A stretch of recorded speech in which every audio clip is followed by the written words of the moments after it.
नमस्कार, जय हिंद, जय बिहार। मैं हूं आप सबका दोस्त वकील साहब पत्रकार एसके पंकज। आज बिहार के एक ऐसी लड़की की बात करेंगे जो इन दिनों सबसे ज्यादा वायरल है, जिसके गीत अभी के समय में न सिर्फ पीएम नरेंद्र मोदी गुनगुना रहे हैं, योगी आदित्यनाथ गुनगुना रहे हैं, बल्कि सारी हिंदुवादी संस्थाएं, हिंदुवादी संगठन, हिंदुवादी पार्टी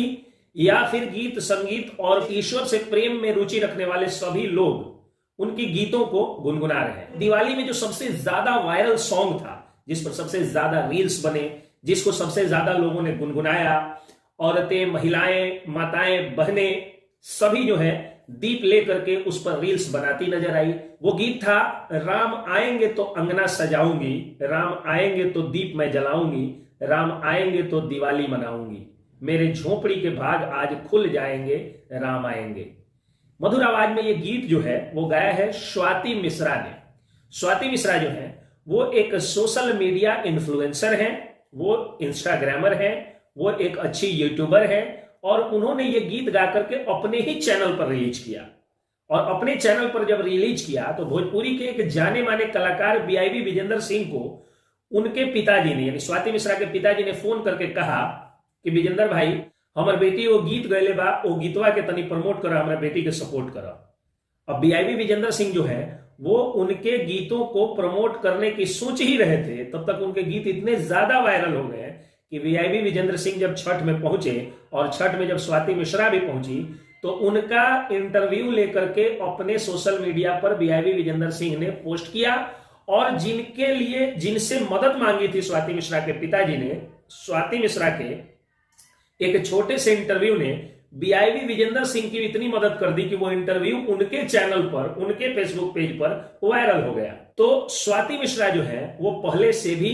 अपने रील्स के लिए, अपने सोशल मीडिया को इन्फ्लुएंस करने के लिए, सोशल मीडिया इन्फ्लुएंसर के रूप में पहले से भी थोड़ी बहुत फेमस है। लेकिन इस गीत ने उनको पीएम तक, उनको यूपी के सीएम तक, लगभग सभी हिंदुवादी पॉलिटिकल पार्टीज तक और लगभग सभी जगहों पर पहुंचा दिया। बिहार को न सिर्फ इससे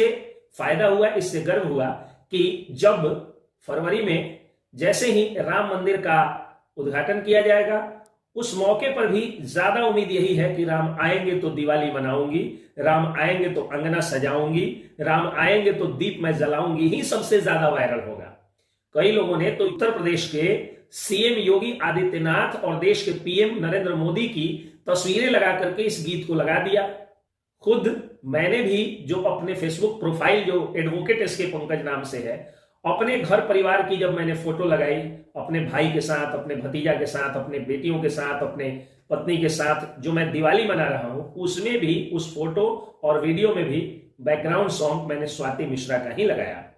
मैं तो छोटा व्यक्ति हूं, बड़े लोगों ने भी स्वाति मिश्रा का गीत लगाया और यह गीत इतना वायरल हुआ कि लोगों के दिल में टच कर रहा है। और जो लोग भोजपुरी को या बिहारी लोकगीतों को अश्लीलता का पर्याय मानते हैं, उनके गाल पर एक बड़ा तमाचा स्वाति मिश्रा का यह गीत मार रहा है।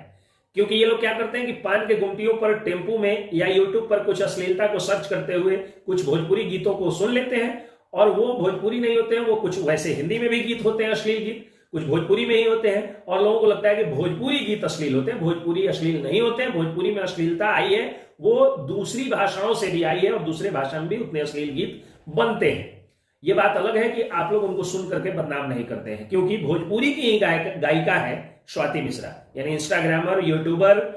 या टिकटॉकर कहे, अगर टिकटॉक होता है तो टिकटॉकर। स्वाति मिश्रा एक भोजपुरी गायिका भी है और भोजपुरी में भी एक बेहद ही मधुर गीत इनकी आवाज में आने वाला है, रिलीज होने वाला है। कई लोगों ने मुझसे कहा, जो हमको करीब से जानने वाले लोग हैं, वो लोग ये कहते हैं कि मैं कानून के साथ साथ लिटरेचर का विद्यार्थी रहा हूं। जाहिर सी बात है कि इंग्लिश लिटरेचर का विद्यार्थी होने के कारण, ट्रांसलेटिव मेथड से पढ़ने पढ़ाने के कारण हम लोगों की जितनी अच्छी इंग्लिश है उससे ज्यादा अच्छी हिंदी और भोजपुरी है। और जिस तरह से इंग्लिश में एज ऑफ चौसर से और कैंटरबरी टेल्स से लेकर के और कंटेम्पररी एज तक के सभी पोएट्स, सभी ड्रामेटिस्ट, सभी लिटरेच्योर, सभी नॉवेलिस्ट को मैं जानता हूं, उसी तरह से भोजपुरी में भी भिखारी ठाकुर से शुरू करके और खेसारी लाल यादव हो, रितेश पांडे हो, या फिर पूर्वी चंपारण जिले के पुरुषोत्तम प्रियदर्शी हो, या कोई भी गायक हो, उन सबके एक एक गीत का एक एक लाइन में मुझे जुबानी याद है। बिल्कुल उसी तरह से जिस तरह से सरस्वती की कृपा और आप जैसे फैंस के प्रेम के कारण जिस तरह से आईपीसी, सीआरपीसी और एविडेंस एक्ट की धाराएं याद है, जिस तरह से रामचरितमानस के श्लोक याद है, जिस तरह से संस्कृत के बहुत सारे शास्त्रों की बहुत सारी ऋचाएं याद है, और जिस तरह से इंग्लिश के पोएट्स के से नोवेल से ड्रामाज की कहानियां, डायलॉग्स और पोएम्स याद है ज्यादातर। ये जो मैं बोल रहा हूं उनमें ज्यादातर याद है, ऐसा नहीं है कि गूगल की तरह दिमाग में फिट है, सर्च किया सारा आ गया। उसी तरह से भोजपुरी के भी भिखारी ठाकुर से लेकर के विनय बिहारी का दौर से लेकर के और अभी के दौर के सभी गीतकारों के एक एक लाइन के गीत मुझे याद है, एक एक डायलॉग्स याद है, सब कुछ याद है। तो लोग कहते हैं कि मैं भोजपुरी पर भी वीडियो बनाऊं, तो मुझे लगता है कि चूंकि मैं कानून के मामलों में जानकारी देता हूं और कानून के बारे में लोगों को जागरूक करता हूं, कानून को साथ में लेकर चलने की मुहिम चलाता हूं, कानून को हाथ में लेकर चलने की मुहिम नहीं चलाता हूं, उसका मैं विरोध करता हूं, तो बीच में ये भोजपुरी का टेस्ट देना अच्छा नहीं है। लेकिन जैसे ही स्वाति मिश्रा का ये गीत जो न सिर्फ सनातन धर्म को बल्कि राष्ट्रवाद को, राष्ट्रीयता को और राम के सभी वंशजों को मजबूत कर रहा है, मैंने तुरंत भोजपुरी गायिका स्वाति मिश्रा के बारे में ये वीडियो बनाना उचित समझा। आप लोग कमेंट करके बताइएगा वीडियो कैसा लगा, ज्यादा से ज्यादा शेयर कर दीजिएगा ताकि बिहार की इस बिटिया को अब विदेशों में भी ख्याति मिल जाए। जय हिंद, जय बिहार।